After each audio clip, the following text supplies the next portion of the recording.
So it's a brand new year. Happy New Year to everyone watching this right now. Happy 2020-23.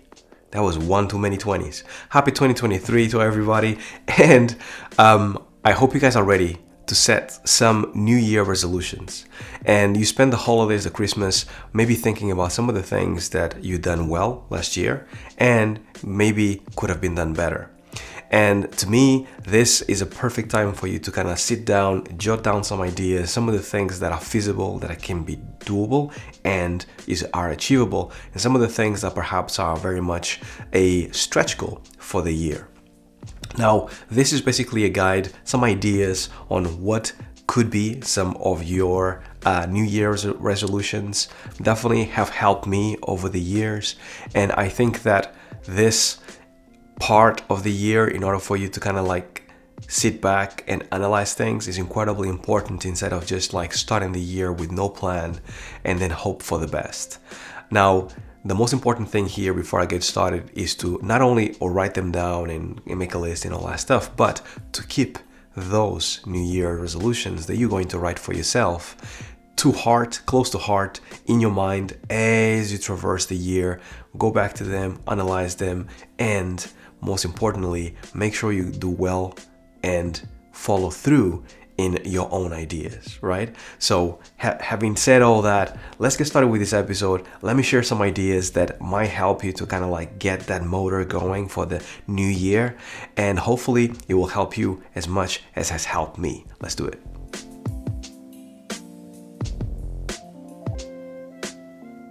Alright, so welcome to the channel. If you guys don't know me, my name is Harvey Newman. I like to share my passion for animation and game development and art here in this channel with all of you.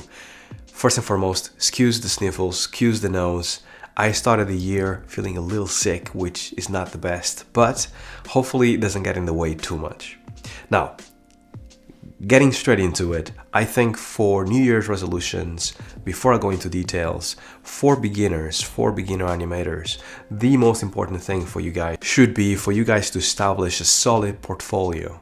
Because if you're just getting started and if you don't know what you're going to do in animation, every shot that you do should be either one or two things. You either should be training, or you should be kind of planning something to add to your portfolio, to your showreel, right?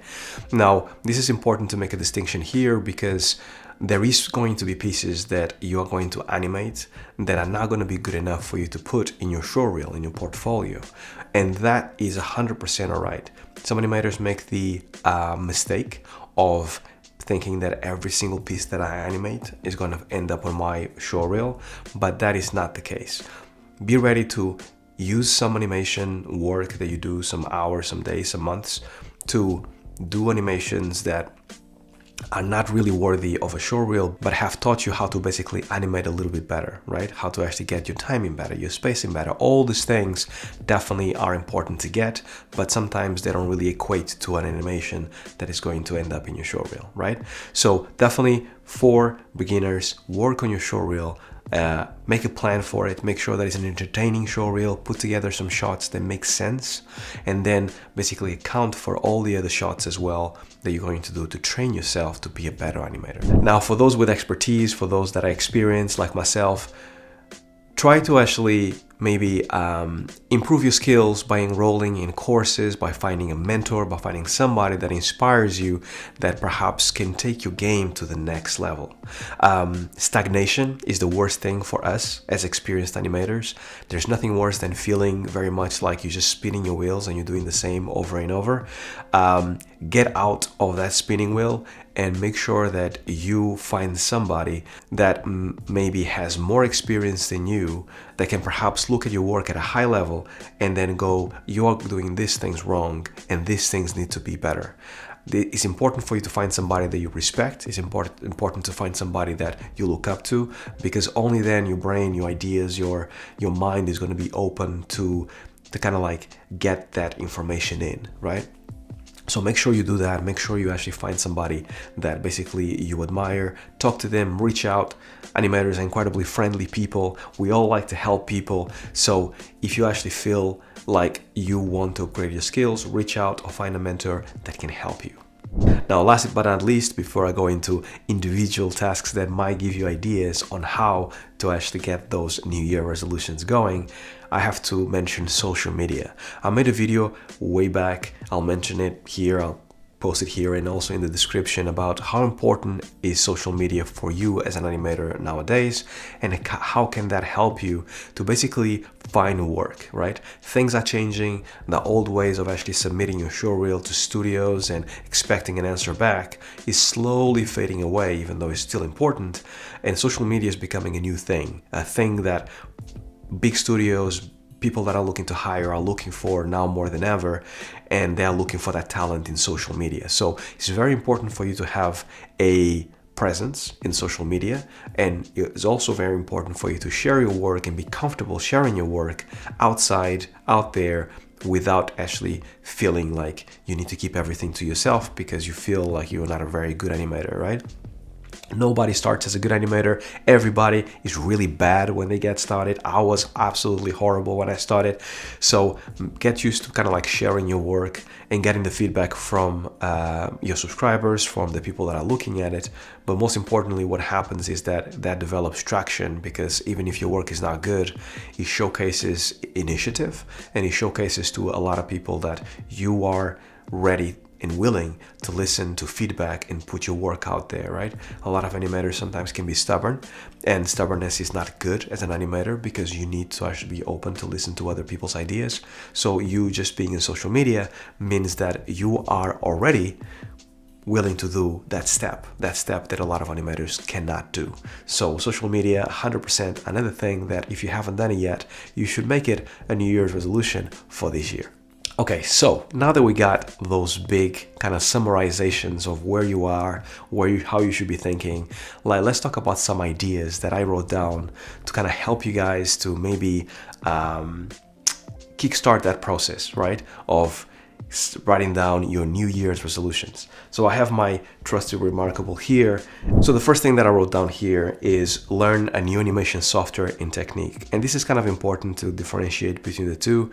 Now, depending on where you are, if you are a brand new animator, and if you are basically on Maya or Blender or any other software that you're starting to learn, then learning a new technique is much more important than learning a new software, right? Because you need to hone your animation skills before you can start kind of diversifying your software that you use. But for somebody experienced like myself, learning a new piece of software is more useful than learning technique, because the technique is for the most part there. We're always growing as an animator, so there's always new things to learn. But learning new software becomes more useful because then you have other opportunities to work elsewhere. One of my New Year's resolutions for this year is learning Blender, because I can tell that Blender is gathering so much speed. People are loving Blender, especially up-and-coming young animators. Is their de facto software because it makes sense, it's free, and you can just get started, and it has most of the tools that other software out there that professionals are using have. So Blender is my New Year resolution on learning Blender. You guys can make it any other software. So if you are a Blender animator, then perhaps learn Maya, right? Or perhaps learn Unreal, or anything that kind of helps you to kind of like advance your skills to kind of present your work in any better way. The second tip that I have here is enter animation competitions. There's plenty of animation competitions out there. I leave a link down below, hopefully, of some competitions that you can enter. But, there's many that you can enter for a month, and then you can just work on your animations for a month, submit your work, and it's not so much about winning the main prize, right? Because a lot of people go like, oh, I'm gonna try and just get the top prize. The idea here is for you to just work on something for a month based on a deadline, and then do the best work you possibly can and submit it, right? Like, you can see reviews and comments on your work after you submit it, but regardless if it's good or bad, you've worked on something hard for a month with a deadline. And the more you do that, the more you get not only better at your skills, because you're trying to hone your skills to hopefully get that price, but also you get the feedback on your piece because now you're part of a community and you are submitting your animations to that community, right? So it helps you with those social skills. It helps you to get feedback. It helps you to listen to feedback, to implement feedback. There's a whole bunch of stuff that is really positive for you to actually adhere to when you actually submit a work for a competition. Now, number 3, obvious, create a portfolio to showcase your work. We talked about it before, so definitely incredibly important. The most important thing if you're an animator, an artist, and if you want to get into any kind of industry, get used to actually kind of like work on your show reel and make sure that it's entertaining. That is the most important thing. Number 4, network with other animators. Animators are incredibly friendly. We all like to actually kind of hang out, talk about animation, nerd out, all this good stuff. So networking with other animators is incredibly important. And the best thing about it is that you never know when you're going to get an opportunity from a fellow animator. If you actually are a really good person and if you have good work, 100%, if somebody's already working, they'll be like, look, I know so-and-so that is really good and they just haven't had the first opportunity yet. I think we should hire him if you were to ask me. And next thing you know, maybe you're getting your first job because you knew somebody that actually knew somebody, if that makes sense. Number 5, attend local meetups. Now, attending local meetups is really, really cool. And you can also go to industry events if you don't have those, but travel, go somewhere, meet people, network. This all is part of the same thing. Really, really good. Amazing place for you to actually get a feel for what the industry is talking about, what kind of people can you actually meet up, and also feeling inspired. I always come out of those events super inspired because I met so-and-so and now I'm feeling good about myself. So do that if you can. Number 6, set deadlines for personal projects. Now, this is really important and really tough right in the beginning because when you work at home for yourself, you really don't feel like you have to actually have any deadlines because, you know, you work in your bedroom, right? Like life is good. And if you're not used to working professionally anywhere, if you just like straight out of uni or you're still living with your parents, even less because you're not used to the professional life of having deadlines constantly. But you working on that skill behind the scenes and setting yourself deadlines and being hard with yourself about deadlines sets a precedent for then when you start working in the industry, for you is going to be a piece of cake, right? It's not going to be tough. For me, it was incredibly tough because I was very much chill for the most part. So I really had to work hard on that skill, work on that skill beforehand and save yourself some headache.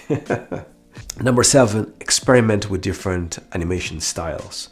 This is for those that perhaps have a bit more experience and they know how to animate. If you are used to animating in mocap, maybe do cartoony animation, maybe try stepped animation, maybe do a stop motion animation, right? 2D animation. There's all kinds of different types of animations and styles that you can try that basically make you a better animator, but they are not based on the same realm that you used to. People get comfortable really easy. I for sure get comfortable with 3D because this is what I know, but I know for sure that I would love, if I had the time, to do stop motion. Get an armature, get that character moving, get the camera snapping. All of those things would be amazing because I feel like getting away from the computer, it would be like much more I would be much more creative, right? So think about it in that way, right? If you try a different style of animation, a different type of animation, it means that your brain needs to work a little harder to sort out how it needs to make that animation work, and therefore you become a better animator as a result. Number 7, focus on techniques that you are weak on. 100% really important. I mentioned in the beginning of the video about having certain types of animations that don't really make sense, or I should say they don't really fit your show reel or your portfolio, and this is basically where this fits in, right? Techniques that you are weak on. So grab one rig that has just an arm hide everything else, and then work on spacing, right? Or if you have trouble with walk cycles, then get that arm to kind of like move convincingly and study the timing and the spacing of the arm to make sure that it kind of like has a really good rhythm to it. It's not going to be something that you can put on your show reel, but it's going to help you as an animator, right? Number 9, spend your knowledge of animation related topics. Now this is where you go into YouTube channels like this or articles and magazines that hopefully I'll leave some links down below so you guys can check it out. So you can see what's out there and what's happening and what is the software of choice and what is the industry heading and all these other things, because there is such a thing as becoming a little bit stale or being too stubborn about learning something that might be obsolete in the future. So you'll only know what can be long-term, what is good for you, that kind of gives you like longevity by you doing this, by you actually expanding your knowledge on animation related topics. Number 10, create a show reel that showcases your best work. This is kind of like before, but this is more for the people that have done it for a while, right? So if you have plenty of animations, if you have a show reel that is kind of old and is the same thing all the time and you keep sending it to different places and getting the same answers, maybe try to rethink your show reel, get some other animations, make some new animations, and then basically showcase what you're capable of today. A lot of animators, sometimes when I get applications from animators working, especially if they have lots of experience, the work has been done 10 years ago. And what I'm thinking first thing is like, cool, this was good 10 years ago, but what can you do today, right? Are you better today than you were 10 years ago? Or can you still do exactly the same work 10 years ago? So this is why it's important for you to showcase the best work that you can do today. Number 11, I'll say it again, is social media presence. Super huge one. Definitely, you're going to be very, very thankful if you have it sorted and if you can actually make it happen and if you're comfortable doing it. Being comfortable with it takes you a good few months to a year. So if you start now, by the end of the year, you should be in a place that you're very comfortable with social media. Doesn't matter what platform you use, Twitter, Instagram, whatever it is, TikTok. Just make sure that you upload often, and you showcase and kind of like talk with your audience, which is what I'm doing here with all of you. Now, as a last thing, as a challenge perhaps, maybe try and add your New Year resolutions to the comments down below and come back to it in a year's time, right? I mean, only if you're comfortable 100%, you don't have to if it's something personal, but you know, keep it top level, keep it high level, but share your New Year's resolution in the comments down below about what you want to do this year of 2023 and how you're going to be a badass animator by the time it comes to December of 2023.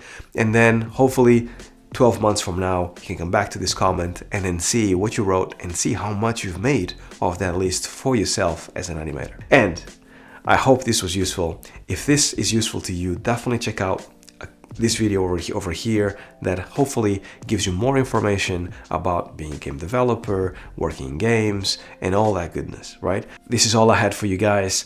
I hope you guys enjoyed it. If this was useful to you, leave it a like, comment down below, and also don't forget to subscribe so I actually don't miss this goodness, this content that I'm doing for you guys every single week. Happy New Year once again, and until the next video, stay well, stay safe. Peace.